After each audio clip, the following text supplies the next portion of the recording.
All right, so this is the first part of the long lecture. This will wrap up the material before your midterm. So it's a kind of a quick run through the Civil War. And frankly, it's a nice transition. So for the topics class um, of social and cultural U.S. history, um, after the Civil War, we go a little bit more deeper into some of the cultural manifestations of the United States. So we've kind of just glanced at a few things at this point, but once we move into the second part, we're going to focus a lot more on art, poetry, music, especially music, and even a little film. So that'll be kind of my favorite part of the class. But anyways, Civil War. So the Civil War, I mean, this is obviously a really big turning point in American history. And it's centered around Abraham Lincoln and how important a character he is in U.S. history. He's always voted one of the more popular presidents, and you can see here the states that are for the Union in the North, and the states that are part of the Confederacy in the South.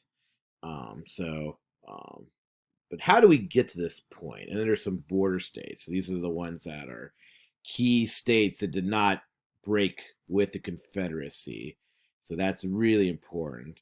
And just think about, earlier this semester we talked about the Missouri Compromise. So Missouri actually will remain with the North. So that's a key. These are key states here. Eventually, this will become West Virginia. So, all right. By this time, California can vote and is part of the Union. All right. So lead up to the Civil War, I'll go over this quickly and just kind of say that a lot of this has to do with the Mexican American War. Actually, kind of forces the issue of that's free and slave state balance. Kind of forces that issue. Again, Takaki is really good on the slavery question in this book. But with the technology coming around the market revolution time period, so talking early 19th century, with the discovery of things like the cotton gin, slavery becomes even more profitable for the South, and they basically become entrenched to defend it no matter what. And so one of the instead of dealing with the slavery issue, the federal government in 1850 decides to do the Compromise 1850, and one of the aspects of that is a harsher fugitive slave law. So by this time, you already have um, the abolitionist movement really gaining steam. This is coming from, well, almost kind of say the roots of, I mean, the abolition movement is already there, but a lot of the moral crusades of the Second Great Awakening bleed into other movements like the women's movement, the abolitionist movement, and really the abolition movement really gets the focus as we move into the 1850s and up to the Civil War. There's a really good documentary. It's a little long. I've had you all watch so much. But if you're ever interested, you can check out the abolitionist documentary to kind of see the ups and downs. Because in a lot of ways, the abolitionist movement really gained steam in the 1840s. And then with the Compromise 1850, which neither the South nor the abolitionists liked, this leads into basically a kind of head-to-head confrontation. So a guy named Stephen Douglas, he offers this idea of popular sovereignty as a way to deal with the free and slave state balance, and part of this has to deal with as we saw last time with the railroads. What do you do as railroads cross in and out of free and slave state territory? What are you supposed to do with that? And so he is going to say, hey, for these new states join the union, why don't we just have popular sovereignty? The states can decide.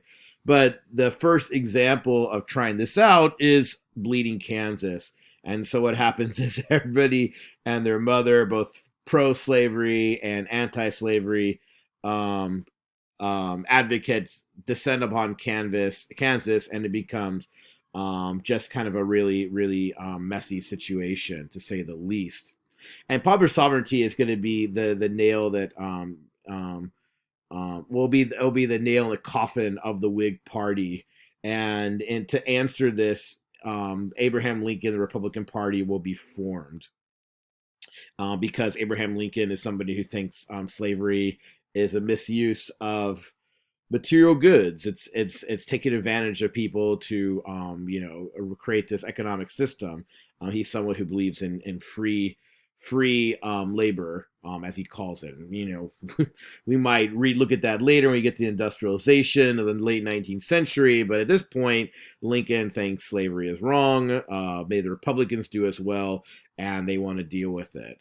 The Dred Scott case is important because this kind of is a case where a slave is going to try to push for his freedom in the law courts, and instead of a kind of a fair and progressive look at this trial, what happens is um, the Chief Justice basically says that not just this guy is going to be still a slave, but in fact, anybody who is African American essentially shouldn't have any rights in the United States, any kind of legal rights. And so it's a real like backwards, case.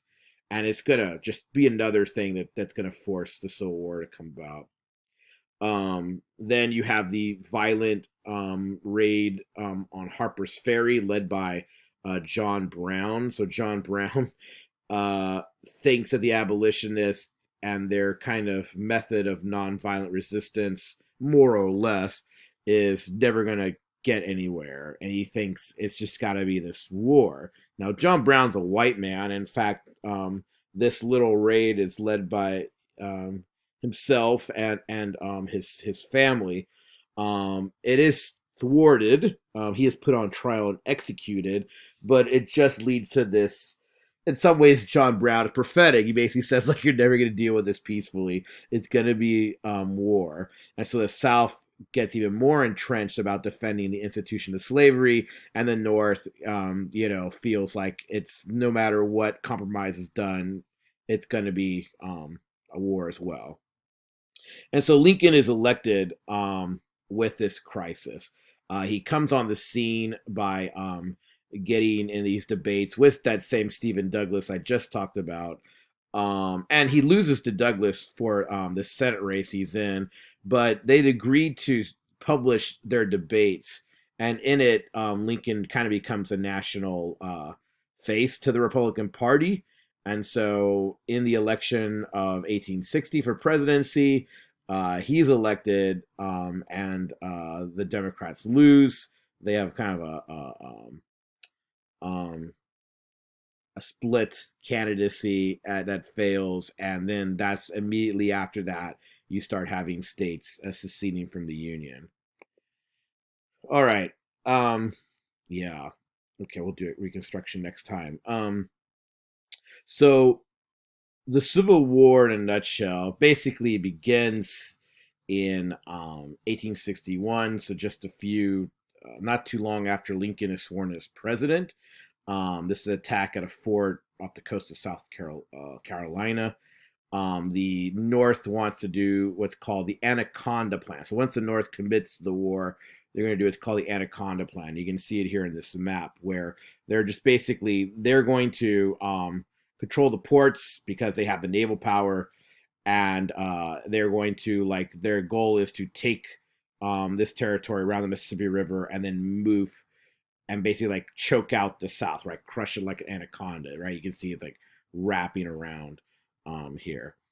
So that's the plan. It takes a while because the generals that Lincoln has at first don't really want to fight. They don't really commit, even though they have obviously the better um, um, capabilities. They have the better weapons, and they're way more advanced when it comes to number of men and weaponry. The problem is that generals don't want to fight, and the Southern generals are just better at strategy, and the war is being fought on southern ground mostly, so they know the territory better. It is the most bloodiest war in American history, even after all the move to modern warfare in recent years. Many thousands died in just one day in Antietam, and a 3-day battle at Gettysburg had 50,000 casualties. So casualties meaning dead, maimed, etc.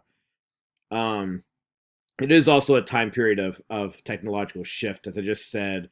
And this is why so many died. You kind of had this time period between old way of doing battles with the new technology, and I think the most significant technology showcase in this war is photography, where you're actually now seeing the ravages of the war in the newspapers, and this has, I think, has had effect on U.S. American consciousness about the Civil War and where this fighting goes.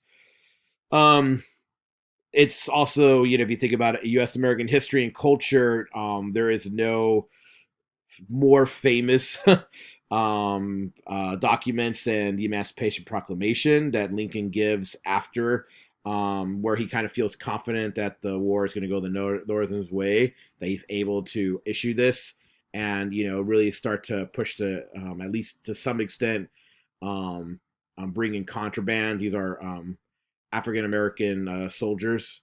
There's a really good movie called old movie, but it's a good movie called Glory, starring Matthew Broderick and Denzel Washington and Morgan Freeman, and they show this battalion that's African American battalion. Um, but the Gettysburg Address, it's given in November of 1863, a few months after Gettysburg is over, and the blood is still fresh in the soil when Lincoln gives this very short speech, but it's arguably the most memorable speech of American history. I mean, it's up there, I would say, up there with MLK's Dream speech. I think those are two most famous, at least for our time period. Um, Around this time period, Lincoln has already tapped Ulysses Grant as like his main commander now, and so Grant and his and General Sherman have a policy of total war. So instead of like the earlier generals who don't really want to commit to this kind of like fierce battle against fellow Americans, um, Grant is going to throw the kitchen sink at the war, and so the casualty count will continue to like just skyrise. I mean, the most famous of this is probably Sherman's march through Georgia, and part of this Anaconda plan. But around the time of Gettysburg, they have like cut off the Mississippi, and so that choking of the South happens, and he's able to then chase General Robert E. Lee, and gets Lee to surrender Appomattox Courthouse in April of 1865. And unfortunately, shortly thereafter, this time period, yes, Lincoln is reelected. So Lincoln's actually runs for president, reelection during the Civil War. So in some sense, democracy is still working. But even after gaining the presidency and his second inaugural address is pretty amazing. I think I'll post it in the in Canvas, but he's assassinated shortly thereafter by John Wilkes Booth. So I think that's one of the biggest tragedies of American history is Lincoln not being able to lead the country after the Civil War.